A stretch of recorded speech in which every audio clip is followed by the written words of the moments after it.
It's recording. YouTube, we're back. It's recording, y'all, so silly me. I started filming without actually recording my audio. I have audio separated from video. And then my camera battery ran out too. So everything's been messing up this morning. But Romans 8:28, it came to mind. And we know that all things work together for good to those that love God, to those who are the called according to his purpose. So glad that you tuned in last time, and new subscribers, new support. Part 2, we're going to talk about the occult, which is supernatural, mystical, or magical beliefs outside the realm of God. Ever since childhood, I was a big conspiracy theorist, and my dad was into it. We didn't really bond on too many things except soccer. He's a big soccer player growing up. He's Jamaican and they play a lot of soccer there. He grew up playing soccer. He taught me, coached me. I played soccer. And he also got me onto just thinking about conspiracy theories. And some of them are actually conspiracy fact. But we always question, or he always questioned stuff about what's really going on in the world. And he would talk to me about these things, and some things that he would agree with, he would explain, hey, like, this is not how it is. How they're saying it is not how it is. And just that really interested me as a kid. Aliens. Aliens was a big thing that we talked about. We used to go on trips every so often to Florida, go to the beach and stuff like that. And on the way there, me and my brother, we would ride in his truck, his little bitty truck. So my brother, he would always fall asleep on the way there. Just as soon as the car starts, he was the one just to fall asleep. I would stay up, and sometimes I would want to go to sleep, but my body, I just stayed up. And I stayed up, talked to my dad about conspiracy theories, about aliens. Aliens was a big one. And the whole way there, like 6 hours to Florida. So I used to watch this show called Ancient Aliens, and that was basically a show showing how aliens existed in ancient cultures like ancient Egypt, ancient Mesopotamia, and they were actually on the writings, the hieroglyphics, the arts, the paintings that were all described in that. And it went into detail like how there's evidence that aliens actually existed on the earth and actually interacted within these cultures. And then my dad put me on this documentary called Zeitgeist. It was a documentary that went into detail about the 9/11 conspiracy, which I actually think that's more of a fact. I don't believe that it happened the way they said it happened. The way the towers fell, they fell too perfectly. It looked like a controlled demolition, but the official 9/11 report didn't state that. Just that planes hit into it. They fell so perfectly like that, it doesn't make sense to me. One thing that the documentary did is it tried to explain and connect how Jesus is no different than any other like pagan god or mythical figure, like Dionysius, Mithra, Horus, what else? Krishna, Mithra, if I already said that. All these different gods, it tried to compare Jesus' story, Jesus' existence. Born of a virgin, died, rose. I forgot all the details it went into, but it tried to say that this is basically a copy of past stories of mythical and pagan gods, and therefore it's also not special. It happened before, even before Jesus' time. This is the same story, just basically remanufactured into something else. And it tried to debunk Christianity. And my dad said, this is a good documentary. Check it out. And I actually believed what it said. And I actually, speaking about my ex in the past, if you watch the first part, I actually showed my ex this documentary in college, trying to get her to be woke and understand, hey, you don't need to be religious because this stuff is made up. It's a made up story. Wow. I can't believe I did that, but that was me in the past. That's what I believed. So I was into conspiracies for a long time. Ever since I was a young child, I would say I started getting interested in aliens about 12, maybe earlier than that, I think 10. So I was into this mindset and thinking about conspiracies and just otherworldly stuff from a young age. And when I started dating my ex, I was less into it. But when we broke up and I got depressed, I went back into that heavily. That's when I really started to get deep into the occult. I started watching more YouTube videos and all that had to deal with conspiracy theories and the occult, New Age. The occult and New Age mixed together, basically. They're both magic, mysticism, supernatural stuff, which is what the occult is. The New Age is magic, mysticism, supernatural stuff. Crystals, rituals, moon rituals, astrology. Yeah. So the longer I was in school, going back to college, I was noticing more lethargy and brain fog and just not feeling well. And I wanted to solve that. Like, what's going on? I wanted to get some kind of healing. So that's what started like my search on YouTube. And I was really big into natural healing. My dad, he was like, he didn't hate doctors, but he was just like, he's from Jamaica and stuff. And there's a lot of herbalism and all that kind of stuff, natural healing in Jamaica. And he was an influence on me to look into natural healing, which I don't want to say anything bad about. I think there's some good things about it, but there's some things that can be questionable as well. But I started to research videos of natural healing, and that brought me to this guy on YouTube whose last name was Ma'at Ra. Yeah, and that's of Egyptian origin. Ma'at was the goddess of truth, justice, and balance. Ra, as most of us know, is the sun god. And he actually changed his name from his American name previously. He changed it legally to this Egyptian type name.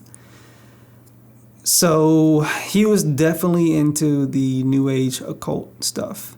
He was a herbalist, and but he was like a supernatural herbalist. He would sell crystals on his site, talk about crystal healing, talk about astrology and other New Age stuff, and I really got into it because I thought this guy, he really knows what he's talking about. He had a really good way of speaking.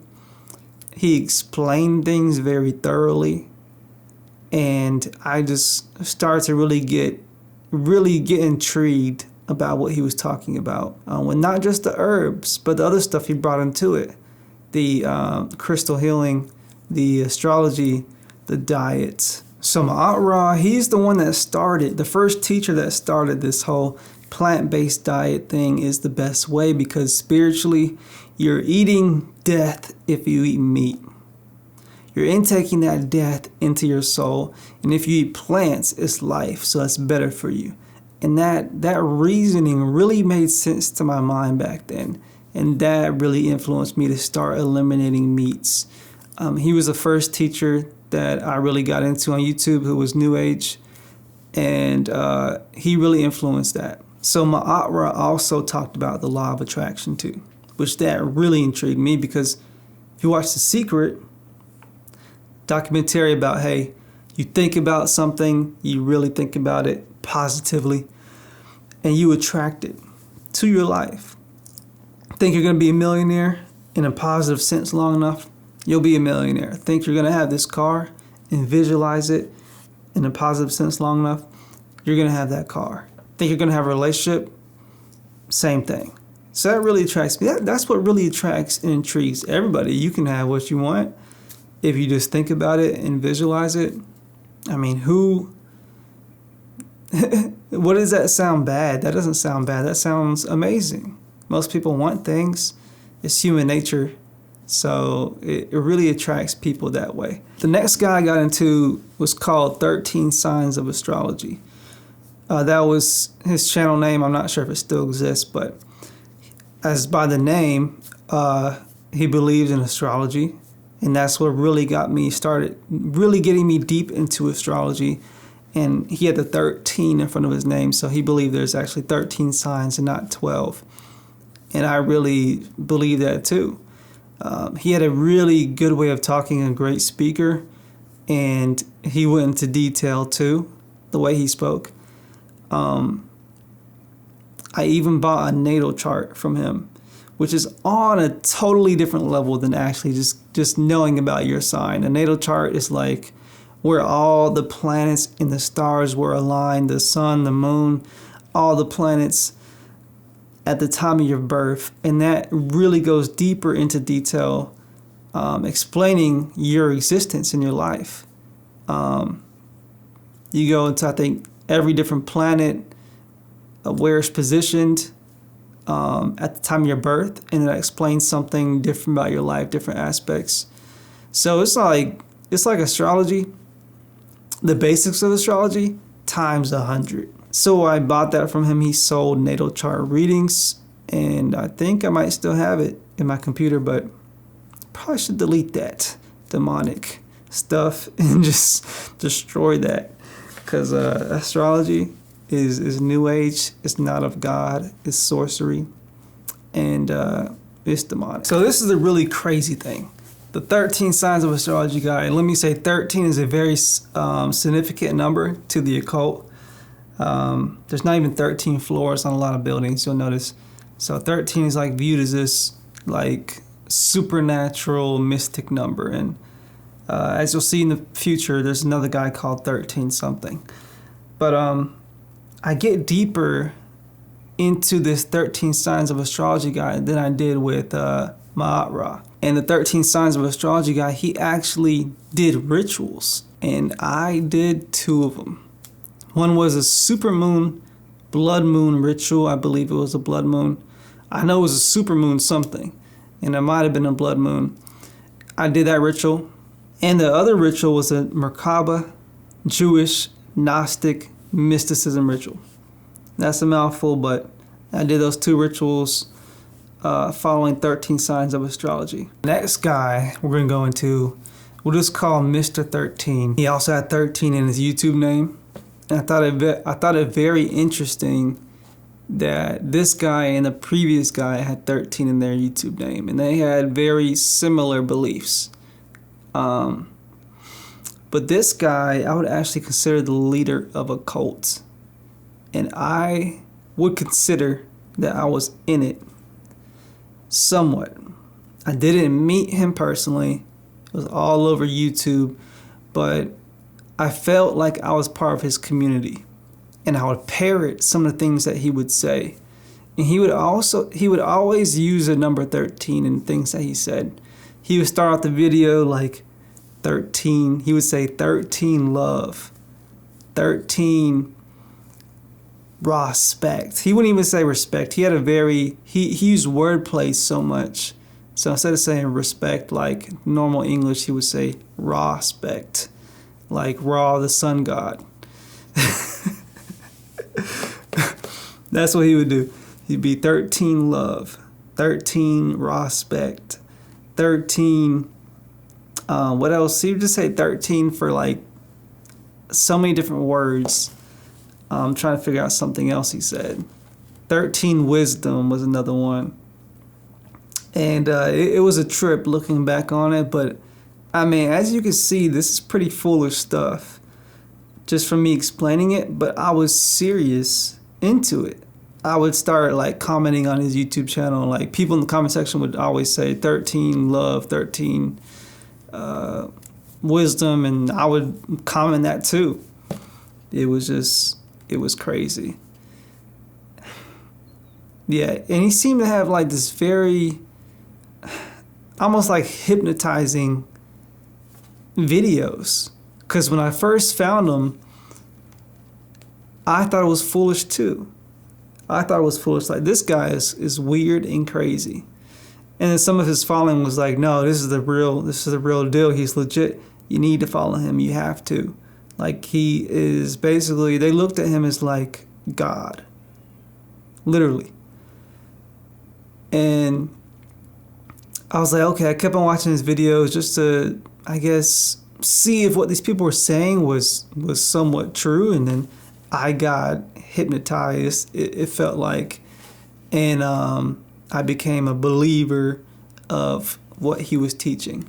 So I would consider me at that time being in a cult, and he was a cult leader. So I found out about Mr. 13 in the recommended section of YouTube, and this was around early 2013. And he made a video basically describing how the real 2012, the real end of the world, was in 2020. Hey, 2020 passed. We're still here. Yeehaw! But something interesting did happen in 2020. We all know. The CV-19 stuff did happen, but wasn't the end of the world. So, you were wrong, dude. But when I watched the video about the real 2012 being in 2020, he was explaining how our calendar was off, the Gregorian calendar, and we should be going by, I think it was the Ethiopian calendar. It was some kind of African calendar that we should be going by. And in that calendar, apparently, the real 2012 was in 2020. And everything was making sense to me in my mind watching that video. And he had this necklace that was like a stone on it. He called serpent eyes. Yeah, serpent eyes. The serpent in the garden, remember that? But that's what he called the necklace, serpent eyes. And he was like, if you can't see the eyes on the necklace, you're not spiritually aware. And I mean, I didn't see the eyes on the necklace.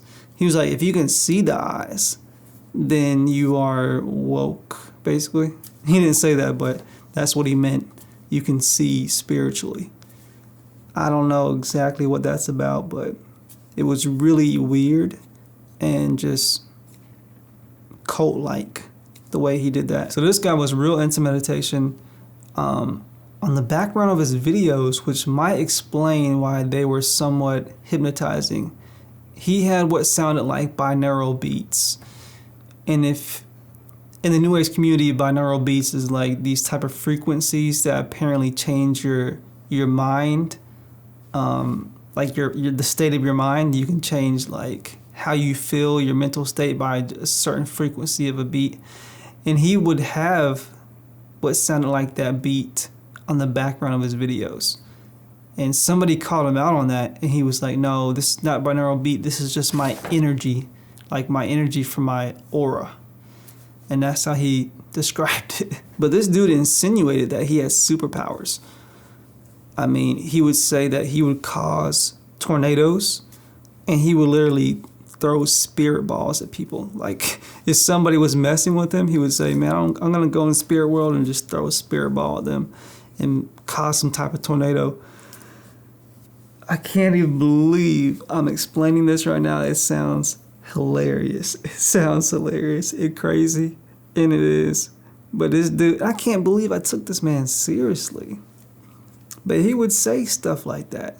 Man, he would basically act like he was a god. And he wouldn't say he was. When people would say, hey, you are putting yourself on a pedestal, he would say, I didn't say I'm God, or I didn't say I'm this. But the way he would talk and explain things and explain himself, explain what he could do, he always would say, you don't know who I am. You don't know who I am. Basically, like, if somebody was threatening him, he would be like, you don't know who I am. In a way that's like, I'm not even human. I'm something higher than that, and you don't even know what I can do, man. I can do stuff in the supernatural that you don't even, like, can't even comprehend. So, like, he was a god the way he would describe things. He wouldn't say he's God or a god, but he basically acted like it and insinuated that in a certain deceptive manipulative way. He would talk in a certain code. He would always rhyme. When he would talk, he would use wordplay. And I think that is a method of manipulation. And this guy was also racist towards white people. He says, if you lack melanin makes you basically more strong spiritually, more connected to the spiritual world, more connected to the source or whatever, God that they believed in, the New Age occult. It makes you more connected spiritually, more grounded. And if you lack melanin, you lack that spiritual connection. You lack that power.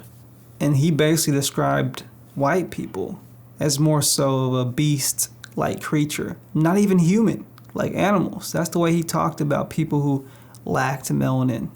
They lacked that spiritual power. They lacked humanness, essentially. It was crazy. And I actually had a problem with it. I should have had more of a problem with it, but I did disagree with them on this, even though I still followed the guy. I did disagree with him on this because as a person who's multiracial, my mom is white, my dad's black, and I didn't look at my mom as a beast, a non-human creature, just because she lacked melanin. So crazy stuff. This guy was racist, and I do believe black people can be racist too. And this isn't the only group of black racists. You have other group of black racists too.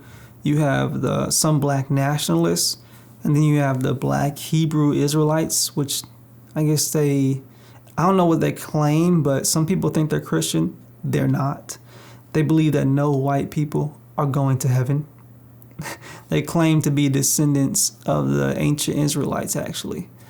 So the deeper I got into this cult, and this is how you know this was a cult, I cut off basically all my relationships, and I burnt bridges too, because I felt like I had the supreme knowledge, and I needed to just cut myself off from my past, and I couldn't even interact and deal with my people from my past because they were just too dumb for me to even connect with anymore. That's what I believe. But the irony was I was the one being deceived. So I cut off all my friends. I burnt bridges too. I just became a different person. So I thought I had this secret supreme knowledge, and I cut myself off from the world. Some people didn't even think I was alive anymore because I just kind of deleted myself off from the face of the planet, it seemed like. So Mr. 13 had a ritual as well, and I did it. He had this artwork or image, and it was a pyramid. See, these two occult leaders were basically both into ancient Egyptian mysticism. He had this pyramid, and he had these copper pennies. He said the copper pennies you need to place on this image because they're conductive for your electric being. It is some type of spiritual protection. The pyramid is for spiritual protection as well. And then he had me on a black piece of paper. He had the pyramid, he had copper pennies around it, and then the number 13. He drew the number 13 on the piece of paper. But I'm being honest. And then you put your picture in the middle of this pyramid. You might be saying, man, you were in the Illuminati. But look, I'm being serious. And I did that ritual, and he said, this is your protection. This is your Merkaba. It's like ancient, this is the same thing, kind of like the other guy. Ancient Jewish mysticism, Gnosticism stuff. And this is your spiritual protection. If you're in this pyramid and you draw this and you put your picture in there with the copper pennies, number 13, you are spiritually protected. Shazam!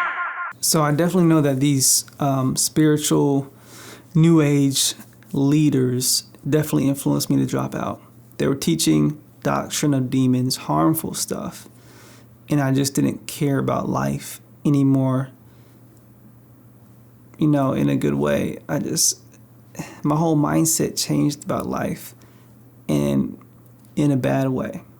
So I just was making bad decisions under the influence and the leadership of these spiritual gurus, these cult type leaders. So when I came back home from Georgia Southern, after I left, dropped out, I go to this natural health food store and I meet this very pretty lady there called Iris. And she notices, like, we lock eyes, and it was just a weird connection, but I felt like something special was there. I didn't know if it was like my mate or if it was like she was a spiritual guide. I couldn't tell, but I was pretty deep into the New Age at this point, so I was like, this could be a spiritual guide in my life and something supernatural is happening. But she noticed my amethyst necklace, or was it amethyst? Yeah, I think it was amethyst or a tiger's eye. I think it was amethyst. It was a certain type of crystal, a certain type of crystal necklace. No matter what it was a crystal, and I was into crystals back then, and crystals are part of the New Age. It was demonic. So she noticed my amethyst necklace. She complimented me on that, and then we started to have a conversation. We bonded on this New Age stuff, you know, spiritual healing, crystals, meditation, just talked about that, and then we exchanged numbers. Then we hang out a couple times. So one time we went to Starbucks, and then I don't even know what it was, but we went to Starbucks at nighttime. Again, like, I didn't know who she was supposed to be in my life. If she was supposed to be my, like, if I was supposed to date her, or she was a spiritual leader or something like that. I think looking back at it, I could have dated her, but my mindset it was just strictly on this whole spiritual stuff. I didn't really care about dating at the time. But anyways, she probably lied to me. But anyways, we went to Starbucks and she was staring into my eyes, literally. Like, it was so weird. It wasn't like a normal I'm into you type stare. It was like she was just staring into my soul. And then she got my hands and she read my hands, did a hand reading on me. The lines on your hands. She was like, this is, you know, that demonic, supernatural witchcraft stuff. She did that. So one night, me and Iris, we go out to an Indian restaurant. And while we're there, she is staring into my eyes again. And she breaks down crying. And I'm just like, what's going on? And she tells me she basically has the biggest revelation, one of the biggest revelations that she ever had. It's like she understands her purpose now, who she's supposed to be, who she's called to be, and she like understands something that's really important to her that I still don't fully understand what happened, but that happens. After that, we go to a neighborhood. We decide to smoke. We go to a cul-de-sac. We smoke in a gazebo area of the cul-de-sac, and I get too high again. I was like, let's go back in the car. I'm getting cold, shaking and stuff. And just as time goes on, the higher I'm getting, I start breaking down crying. I get so high. I'm not sure if it's more high than the last time I explained in the last part, but this time I'm actually crying multiple times. Like, I cry, break down crying, calm down a bit, break down crying, calm down a bit. And she's trying to calm me down, like rubbing my hand and stuff. But also the weird thing is she's looking scary. Like she's gonna, I don't know, like she had a demon inside of her. She was looking like a demon. Her eyes were kind of like black and she had this like weird grin on her. And I brought this to her attention. I was like, why are you looking so scary? And she replied to me something so bone chilling. She said that it's probably because it's the darkness inside of you. And when she said that, I was like, I didn't want to hear that, because I was like, this must be some really dark, scary stuff inside of me. If this is true, and I actually believed what she said.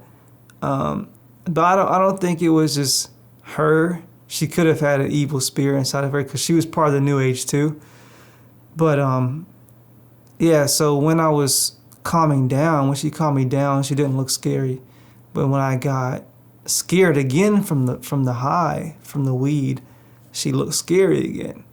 So I believe it was the weed. Like I said, it opens up doors to the spiritual world, and it probably, some supernatural stuff was probably happening while I was high, and I could see it in her. But I thought I was going to hell again that day. It felt like Judgment Day. It felt like something different than the last time I explained in the last part.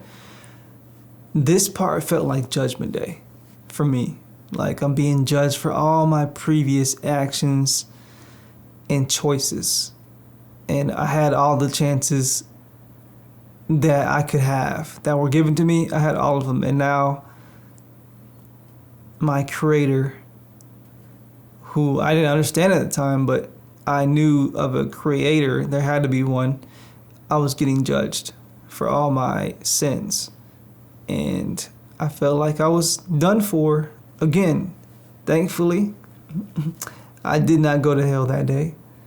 Hallelujah. God's given me multiple chances to hear the gospel up until this point in my life, and I rejected it many times.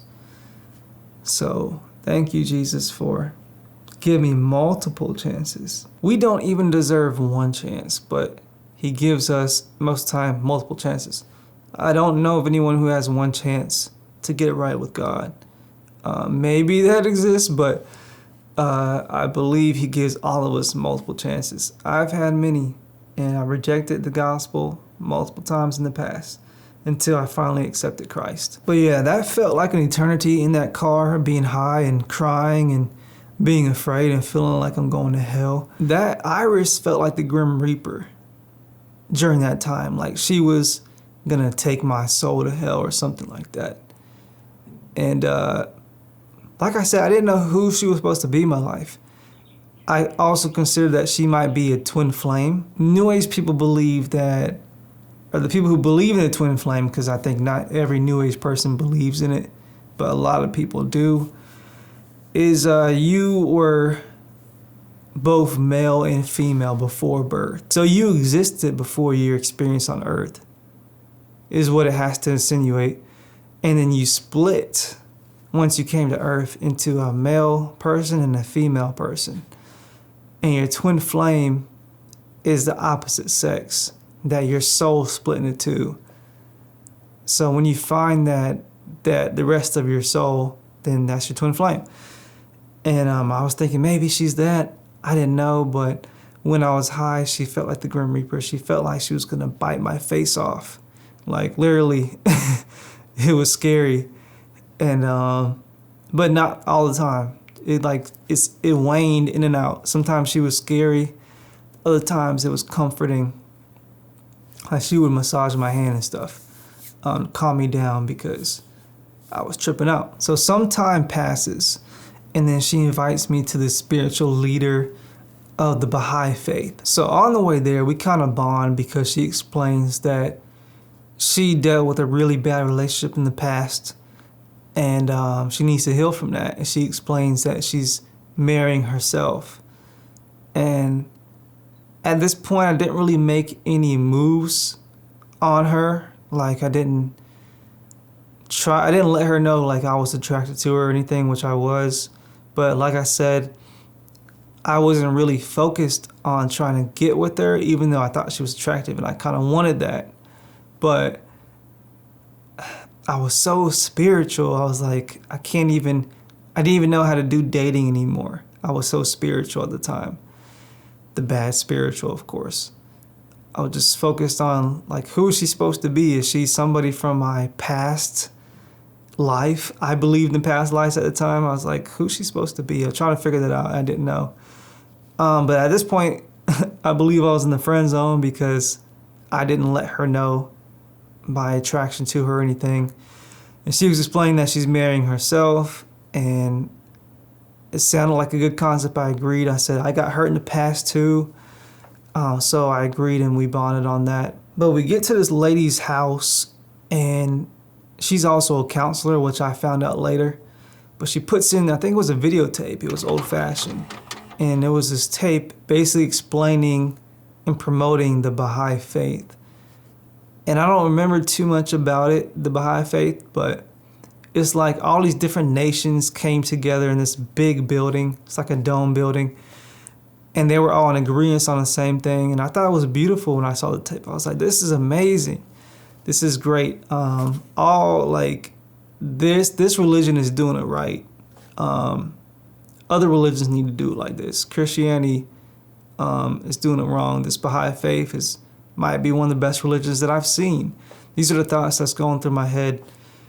I didn't accept it, but I was just looking at the tape and like how everything looked, how it was presented to me, and I said, this looks pretty good. Like, if I did become religious, this might be something that I might look into. So it was a really good advertisement for the Baha'i faith. I felt like after the videotape, we had a discussion with the lady and Iris, and then we go into prayer. And so I think the leader of the Baha'i faith, maybe prays first, or I'm not sure if she prays at all, but Iris prays. And when it comes to me, I just kind of freeze up. I'm like, I don't want to pray. That's what I'm saying in my head.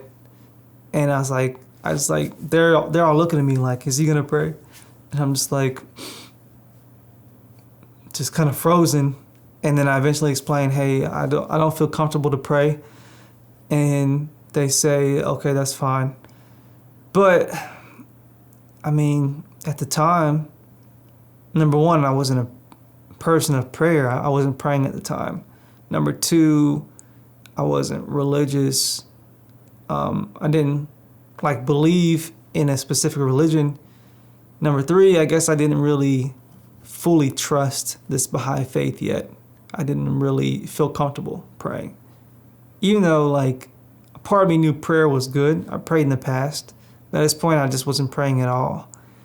And now I wouldn't pray in a Baha'i faith meeting. I wouldn't even be there because it's not of God. It's like every religion comes together, different nations come together, different types of people, really diverse, which is awesome, but I like diversity, but you can't mix everything, especially Christianity.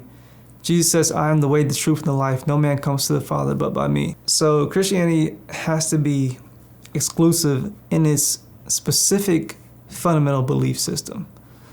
The Baha'i faith is trying to combine things. But yeah, we leave there and some time passes and I'm just super lost during this time period in 2013 and is still dabbling in the occult, watching these New Age videos, these occult leaders, and I decide I'm gonna create a book. I wanted to be an entrepreneur and I felt like I had all this secret, amazing knowledge to share with the world about what I learned in life and the secrets of life. And I was like, I have something special that most people don't have. And I can write a book and it's gonna make money and all that. So that was my mindset at the time. I was only okay, how old was I in 2013? I was 22, thinking I had all this super amazing just knowledge to share with the world. I barely had any life experience. And the book that I called, this is what really just sets it off. It's called How to Master Your Life. Okie dokie. I was 22, 23 when the book came out, writing a book called How to Master Your Life. Oh, no. That isn't egotistical. I don't know what is. I was just not thinking right, man. I was not thinking right. And to show you all the mindset I was in, I'm going to include some YouTube videos in this video of my past because I started doing YouTube at this time. And you can see where my mindset is per these videos. Here you go.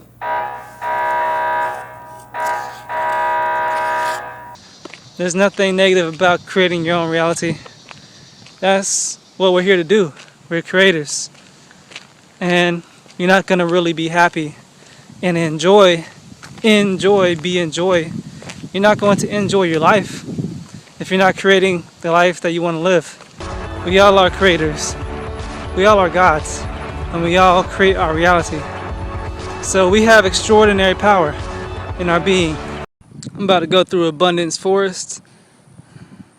This is what I call Abundance Forest. And every time I come back from the gym, I go through this forest and I just think of abundance every time I walk through it. See, I'm programming my mind to demons are motivators. Demons are gatekeepers. Demons block us from the treasure that we are seeking. I appreciate demons. I really do, because without demons, I couldn't evolve. I couldn't be stronger. There would be nothing to battle with. There would be nothing to go against. There would be no friction to overcome. Demons provide that battle and that challenge. What doesn't kill you makes you stronger. That's what I consider a demon. I don't look at a demon in the religious sense that is some evil being, so-called evil, because evil is just a perspective.